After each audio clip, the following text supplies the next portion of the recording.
Hello दोस्तों, कैसे आप सब लोग। उम्मीद करता हूँ आप सब लोग अच्छे होंगे। दोस्तों आज की वीडियो में बात करेंगे बीएमएस सेकंड प्रोप के सब्जेक्ट रोग विज्ञान एवं विकृति विज्ञान का जो पार्ट फर्स्ट है। उस पार्ट फर्स्ट में आप लोगों के लिए एग्जाम के पॉइंट ऑफ व्यू से कौन कौन से टॉपिक इंपॉर्टेंट है उसके बारे में बात करेंगे। एग्जाम के पॉइंट ऑफ व्यू से जो भी इंपॉर्टेंट टॉपिक है उनको मैं आप लोगों को टोटल मिलाकर के 5 पॉइंट में बताऊंगा, या फिर ये बोलूँ कि 5 जो टोटल मिलाकर के चैप्टर है उन 5 चैप्टरों में से बताऊंगा। तो जिसमें सबसे पहला चैप्टर है जिसके अंदर निदान पंचक के बारे में बताया गया है, तो उसमें से क्या क्या इंपॉर्टेंट है उसके बारे में देखेंगे। सेकंड परीक्षा विज्ञान, थर्ड जो है व्याधि विज्ञानम, और तो उसके बाद चौथा नंबर है दोष धातु और मल के बारे में, और पांचवा जो कि मॉडर्न के अकॉर्डिंग बेसिक पैथोलॉजी है उसमें से क्या क्या इंपॉर्टेंट है उनके बारे में बात करेंगे, जो कि आपके एग्जाम के पॉइंट ऑफ व्यू से होंगे। ठीक है, अब दोस्तों स्टार्ट करते हैं।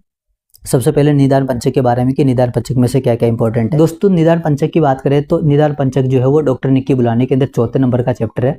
इन चौथे नंबर के चैप्टर में जो निदान पंचक है, इस निदान पंचक के अंदर सबसे पहला जो टॉपिक इंपॉर्टेंट है वो है कि रोग एवं रोगी की परीक्षा में डिफरेंस क्या होता है।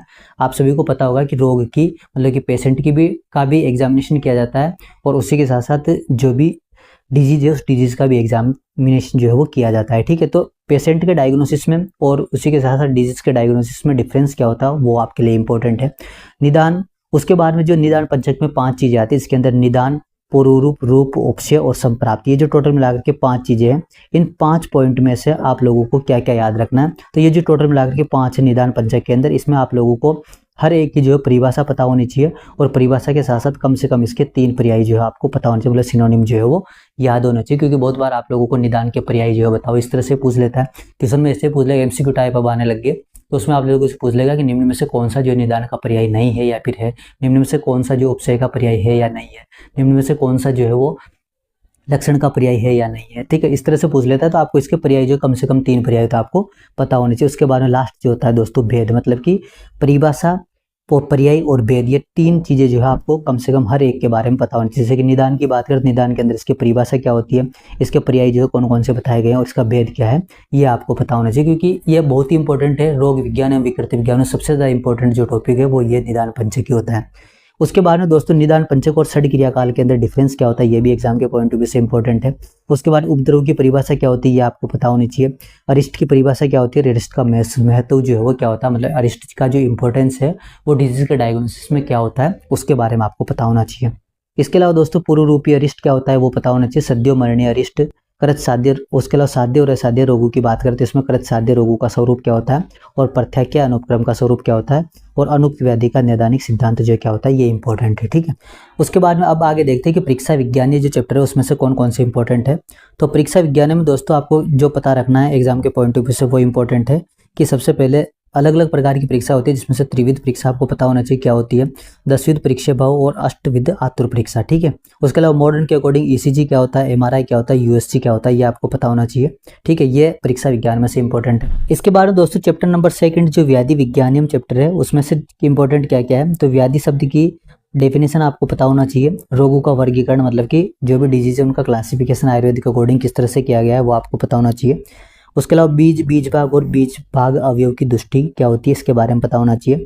जेनेटिक डिसऑर्डर की बात करते हैं इसमें मेंडेलियन डिसऑर्डर और क्रोमोसोमल डिसऑर्डर आपको पता होना चाहिए। उसके अलावा आईसीडी और डीएसएम क्लासिफिकेशन क्या होता है ये पता होना चाहिए। उसके बाद में दोस्तों निदान अर्थकर व्याधि क्या होती है ना, इसकी डेफिनेशन आपको कम से कम पता होना चाहिए, जिसके अंदर हेतु संकर, लिंग संकर, व्याधि संकर, ये तीनों की जो है डेफिनेशन और एक एक एग्जाम्पल आपको पता होना चाहिए।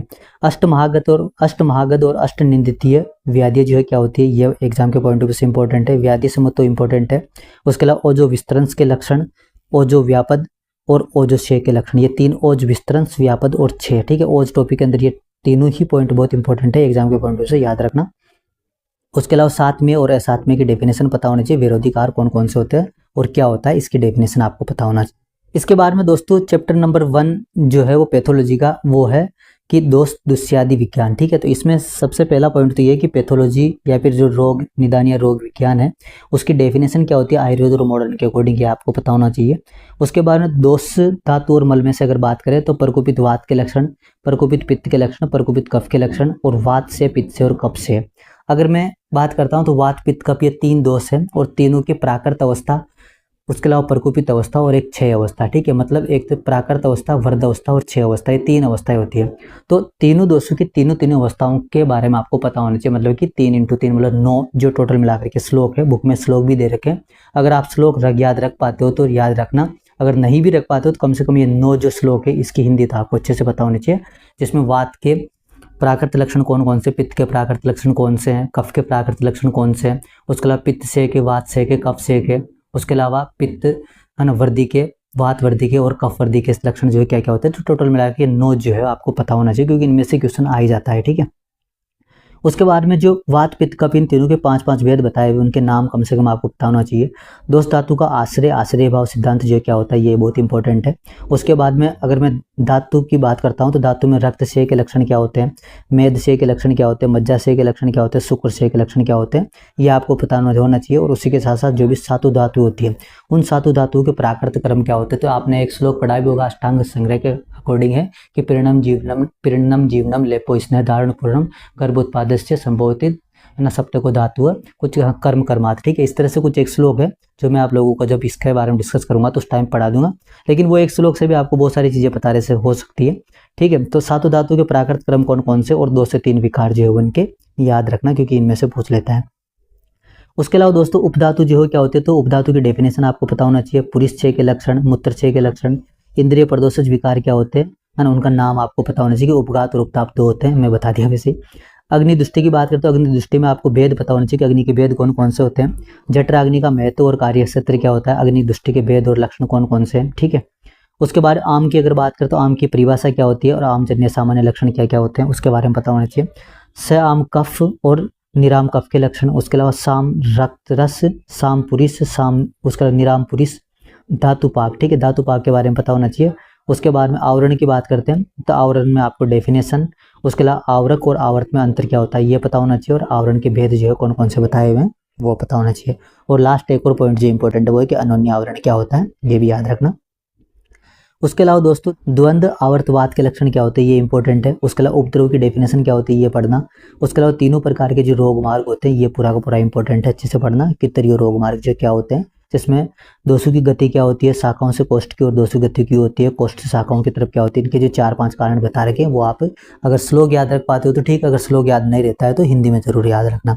दोषों की त्रिविध गति बताई दी। उसके बाद स्रोतस की बात करते हैं तो प्रत्येक स्रोतस जो भी बता रखे हैं 13 प्रकार के स्रोतस जो चरक के अकॉर्डिंग है, उस चरक के अकॉर्डिंग कम से कम आपको सभी स्रोतसों के मूल तो जो है पता होना चाहिए, क्योंकि मूल आपको टेस्ट तो पूछ लेगा कि अन्नव स्रोतस के मूल बताओ, उसके अलावा उदक स्रोतस के मूल बताओ, ठीक है, प्राणव स्रोतस के मूल बताओ, तो इसके आपको पता होना चाहिए। तो कम से कम मूल तो जो आप 13 के 13 जो स्रोतस है उनके याद ही रखना, ठीक है। स्रोतस के भेद याद रखना, स्रोत दृष्टि के सामान्य लक्षण कौन कौन से बताए गए वो याद रखना, है ना। उसके अलावा आगे बता रखा है कि प्राणव स्रोत दृष्टि के लक्षण कौन कौन से, रसव स्रोत दृष्टि के, रक्तव स्रोत दृष्टि के, मेदोव स्रोत दृष्टि के लक्षण कौन कौन से ये पता रखना। मज्जाव स्रोत दृष्टि के लक्षण, शुक्रव स्रोत दृष्टि के लक्षण और शुक्रव स्रोत विद्धि के लक्षण, ये दोनों इंपॉर्टेंट है। सुवेद स्रोत दृष्टि के लक्षण और ख वैगुण्य व स्रोत दृष्टि में अंतर क्या होता है, ये बहुत इंपॉर्टेंट है कि ख वैगुण्य और स्रोत दृष्टि में डिफरेंस क्या होता है, ये एग्जाम के पॉइंट ऑफ व्यू से बहुत इंपॉर्टेंट है। दोस्तों ये तो दोस्त धातु मल के बारे में बात होगी। अब इस बुक में मॉडर्न के अकॉर्डिंग एक और चैप्टर दिया हुआ है जिसका नाम बेसिक पैथोलॉजी, ठीक है।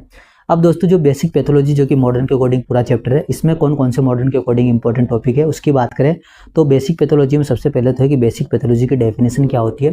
डिवीजन अगर आप याद रख पाते हो तो ठीक है, लेकिन डेफिनेशन तो आपको कम से कम याद रखनी है, ठीक है। उसके अलावा अगला जो इंपॉर्टेंट टॉपिक है दोस्तों वो इन्फ्लामेशन की, इन्फ्लामेशन क्या होती है, इसकी स्टेज कौन कौन सी होती है, ठीक है ना, तो वो सारी पता होनी चाहिए। उसके अलावा शोक, उसके अलावा थ्रोम्बोसिस और एम्बोलिज्म, ये दोनों इंपॉर्टेंट है एग्जाम के पॉइंट ऑफ व्यू से। इम्यूनिटी क्या होती है, एक्वायर्ड इम्यूनिटी, इनएक्टिव इम्यूनिटी, इनके टाइप्स जो है वो क्या क्या होते हैं ये सारी पता होना चाहिए। उसके अलावा एक और इम्पोर्टेंट टॉपिक जो है वो इस चैप्टर का वो है ऑटो इम्यून डिजीज, ठीक है, कौन कौन सी होती है, डेफिनेशन क्या होती है ये पता होना चाहिए। न्यूट्रिशनल डिसऑर्डर्स, स्टारवेशन और उसके अलावा डिसऑर्डर ऑफ विटामिन, ये इंपॉर्टेंट है।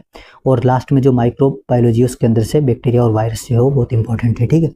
तो दोस्तों ये थी आज की हमारी वीडियो जिसके अंदर मैंने आप लोगों के साथ में डिस्कस किया कि जो रोग विज्ञान एवं विकृति विज्ञान जो कि BMS सेकंड प्रोप का सब्जेक्ट है उसके पार्ट फर्स्ट में आपके लोगों के लिए जो 100 नंबर का पेपर होता है उसमें कौन कौन से टॉपिक इंपॉर्टेंट है एग्जाम के पॉइंट ऑफ व्यू से। अब दोस्तों एक और इंपॉर्टेंट चीज़ है कि आने वाली जो भी वीडियोज़ होगी लेक्चर वीडियोज़, उनके अंदर मैं केवल और केवल जो भी इंपॉर्टेंट टॉपिक है जो मैं आप लोगों के साथ में आज की वीडियो में डिस्कस कर रहा हूँ इन्हीं को ही कवर करूँगा। इसके अलावा मैं कोई सा भी टॉपिक नहीं पढ़ाऊंगा, क्योंकि वो इंपॉर्टेंट है भी नहीं और उतना एग्जाम के पॉइंट ऑफ व्यू से। और जब आप सेकेंड ईयर में आ जाते हो तो आपको नॉर्मल सारी चीज़ें आयुर्वेद के बारे में पता चली जाती है, तो वो सब चीज़ें आपको है ना बताने की कोई ज़रूरत है नहीं, ठीक है। तो भी अगर आप लोगों को चाहिए कि सर ये टॉपिक समझाए दो, हमारे समझ में नहीं आ रहा है, तो मैं उसको आप लोगों को अच्छे से अच्छे एक्सप्लेन करके बताने की कोशिश करूँगा। तो दोस्तों आने वाली जो नेक्स्ट वीडियो है उसके अंदर मैं जो भी इस पैथोलॉजी का पार्ट सेकंड है उसके कौन कौन से इंपॉर्टेंट टॉपिक है उसके बारे में डिस्कस करूंगा। तो दोस्तों इसी तरह की इंटरेस्टिंग वीडियोज़ के लिए आप हमारे चैनल को सब्सक्राइब कर सकते हो और बेल आइकन को प्रेस कर सकते हो ताकि आने वाली हर एक वीडियो की नोटिफिकेशन आप तक जल्दी से जल्दी पहुंच जाए। Thank you so much.